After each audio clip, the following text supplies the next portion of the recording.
बच्चों, very good morning. आज हम डिस्कशन करेंगे आपसे।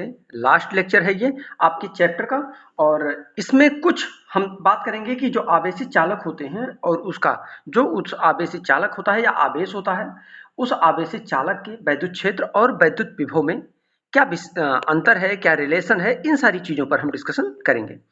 आई होप कि आप लोग मस्त होंगे, घर पर रहें, सुरक्षित रहें, कोविड को ध्यान में रखें और सुरक्षा के साथ ही पढ़ाई भी आप करते रहें। ठीक है ना बच्चों? डिस्कशन स्टार्ट किया जाए। ओके, आइए बात करते हैं हम।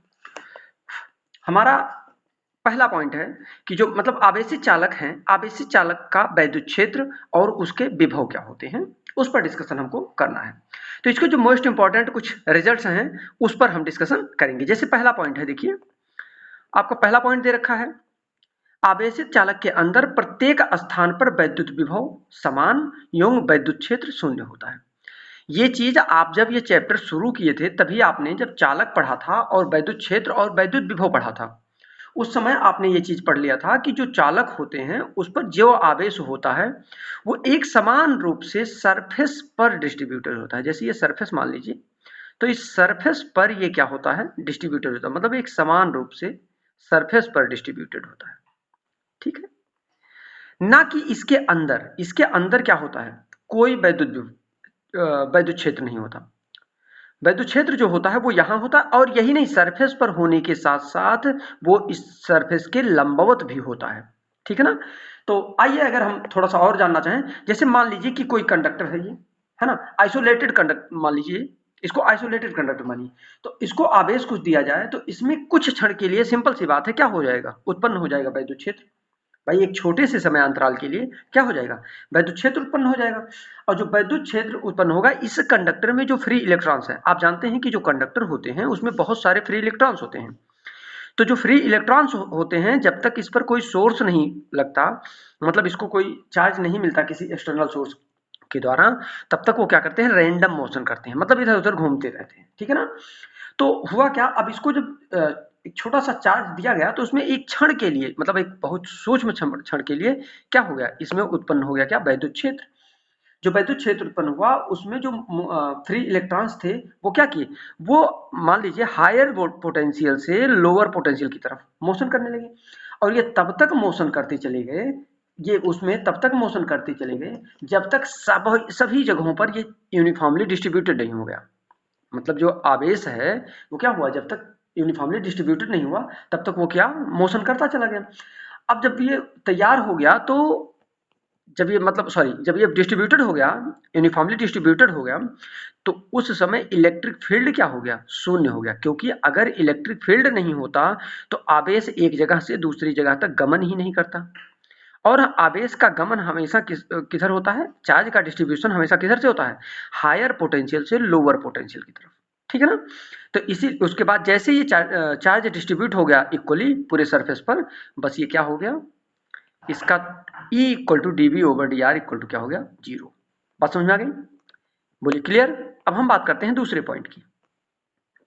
दूसरा पॉइंट है, स्थैतिक स्थिति में आवेश चालक का संपूर्ण आवेश केवल उसके पृष्ठ पर वितरित होता है। हाँ, अभी आपको यह भी बताया गया कि मतलब जो आवेश होता है वो क्या होता है, उसके सरफेस पर, अभी बताया था हमने इस फिगर में कि इसके सरफेस पर ये क्या होता है, यूनिफॉर्मली डिस्ट्रीब्यूटेड होता है। ठीक है ना? जैसे इसको समझने के लिए मान लेते हैं कि कोई आवेशित चालक है और उसके पृष्ठ पर, मतलब उसके पृष्ठ पर वैद्युत क्षेत्र जो है वो सॉरी कोई आवेशित चालक है और उसके अंदर जो है वैद्युत क्षेत्र की तीव्रता शून्य है, अभी आपने पढ़ा ही है ना? तो आवेशित चालक है, उसके अंदर वैद्युत क्षेत्र की तीव्रता क्या है, शून्य है। अब अगर वैद्युत क्षेत्र की तीव्रता शून्य है तो गास के प्रमेय क्या कहता है, भाई गास के प्रमेय से यही तो होता है, गास के प्रमेय phi E equal to E dot d A integration of E dot d A या summation of charges upon epsilon naught. ये जो गास का प्रमेय होता है ये कब संभव होता है, सोचिए बताइए हमको। ये तभी संभव होता है जब परिणामी आवेश क्या होता है, शून्य होता है। बोलिए, मतलब किसी भी चालक की स्थैतिक स्थिति में जब उसका परिणामी आवेश उसके अंदर क्या होता है, शून्य, तभी ये संभव होता है गास का प्रमेय, है ना? क्योंकि गासीय पृष्ठ हम मानते हैं ना। अब देखिए, ये स्थिति में चालक का जो परिणामी आवेश जब शून्य रहता है तो जो आवेश उसको दिया जाएगा वो क्या करेगा, वो सिंपल सी बात है, उसके सरफेस पर ही तो वो डिस्ट्रीब्यूट हो जाएगा। इसको जब आप चार्ज देंगे तो क्या हो जाएगा, इसके सरफेस पर डिस्ट्रीब्यूट हो जाएगा। बोलिए क्लियर, समझ में आ रहा है? ठीक, आइए नेक्स्ट पॉइंट। आपका नेक्स्ट पॉइंट है कि आवेशित चालक के पृष्ठ के प्रत्येक बिंदु पर वैद्युत क्षेत्र पृष्ठ के अभिलंबोत होता है। जैसा कि आप जानते हैं ये चीज कि कोई भी सरफेस हो, किसी भी प्रकार का कोई भी सरफेस हो, तो उस सरफेस पर जो बनता है वैद्युत क्षेत्र वो कैसा बनता है, परपेंडिकुलर बनता है। जैसे यहाँ है तो इस पर वैद्युत क्षेत्र इधर होगा, यहाँ इस सरफेस की बात करो तो इधर वैद्युत क्षेत्र इधर होगा। बात समझ आ गई? तो जैसे इसको समझने के लिए मान लीजिए कि मान लीजिए कोई आवेशित चालक है, इसको मान लीजिए कोई आवेशित चालक है, इसके पृष्ठ के क्षेत्र के लंबवत नहीं है भाई। इसको भाई अब ये अगर हमको प्रूफ करना है कि जो वैद्युत क्षेत्र होता है इस सरफेस के इस पृष्ठ के लंबवत होता है, तो हम मान लेते हैं कि नहीं है लंबवत।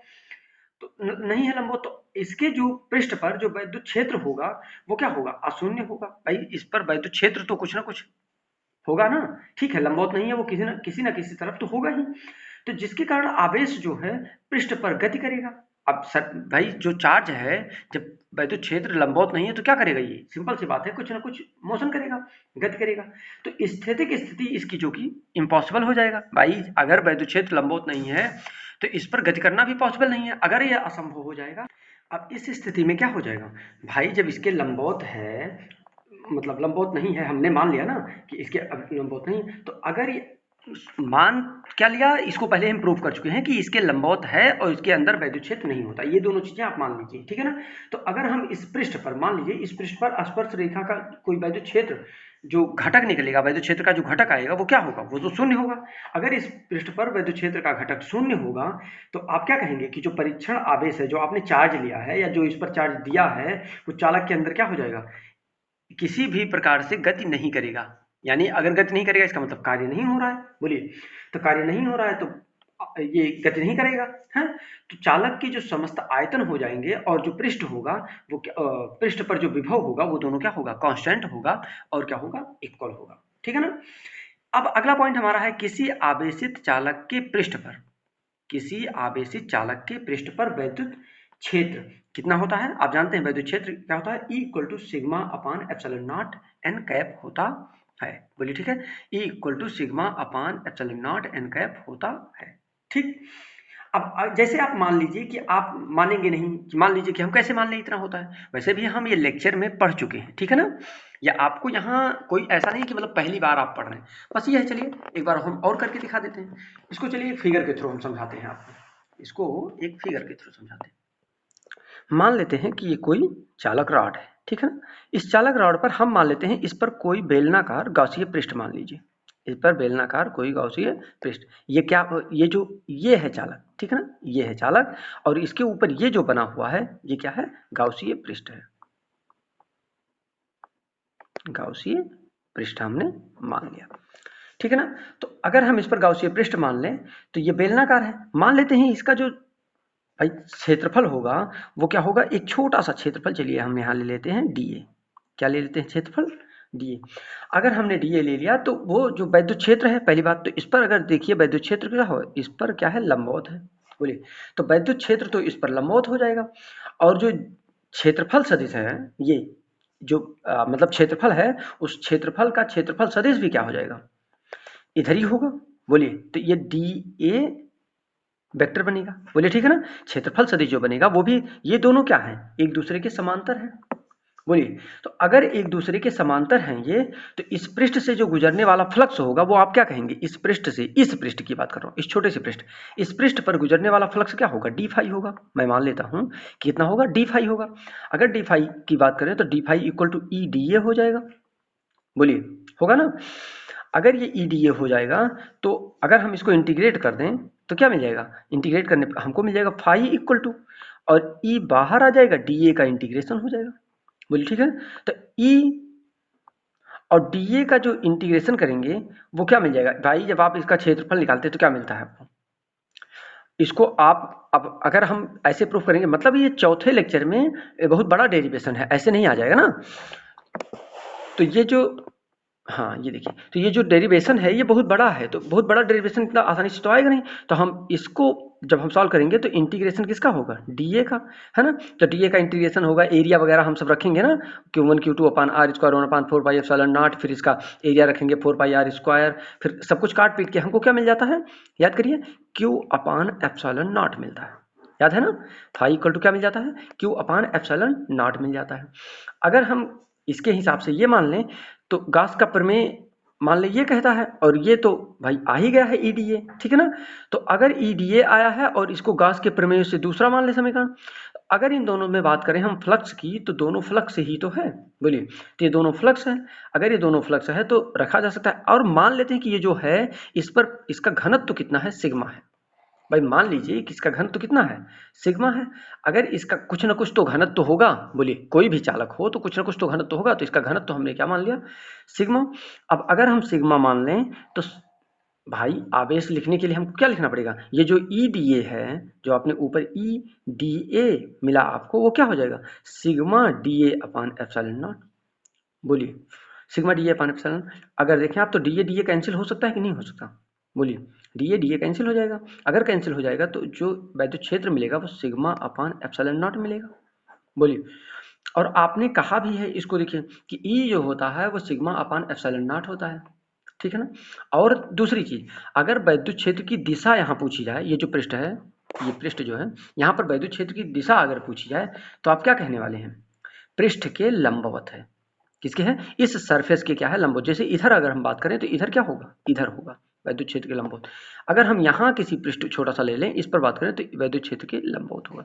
यहाँ बात करें तो ये क्या होगा, वैद्युत क्षेत्र के लंबवत। तो मतलब किसी भी डायरेक्शन में कहीं भी आप बात करें, यहाँ भी तो ऐसा होगा, है ना। तो क्या होता है, अभिलंबवत होता है, बात समझ में आया? तो इसके लिए हम कह सकते हैं कि जो आवेशित चालक होता है, इसके पृष्ठ पर जो वैद्युत विभव होता है, सॉरी वैद्युत क्षेत्र जो होता है, जो वैद्युत क्षेत्र होता है वो क्या होता है,